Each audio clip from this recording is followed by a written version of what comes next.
अस्सलाम वालेकुम प्यारे दोस्तों और बच्चों। आज की कहानी का नाम है आंख ओझल पहाड़ ओझल। रेलवे स्टेशन पर इंसानों का समंदर सा नज़र आ रहा था। ईद की आमद के बाइस मुख्तलिफ शहरों में जाने वाले मुसाफिरों का रश इस कदर था कि हर तरफ सर ही सर नज़र आ रहे थे।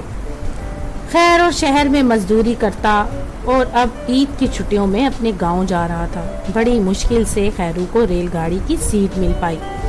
वो धंस कर सीट पर बैठ ही गया। अरे भाई खैरू, मुझे पहचाना? रेल में दाखिल होने वाले एक शख्स ने खैरू की तरफ देखते हुए कहा।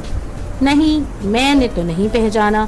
खैरू ने इस शख्स को गौर से देखते हुए कहा। अरे भाई, मैं बरकत हूँ, तुम्हारे ही गाँव का। बरकत ने खैरू को घूरते हुए कहा।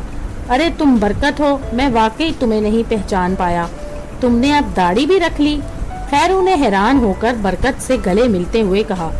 हाँ ठीक कहते हो, आखिर मैं इतना अरसा गाँव से दूर रहा हूँ और वैसे भी जो नजरों के सामने ना हो इसे लोग भूल ही जाते हैं। आंख ओझल पहाड़ ओझल, बरकत ने ठंडी सांस भरते हुए कहा। मगर तुम इतना अरसा कहाँ रहे? खैरू ने पूछा।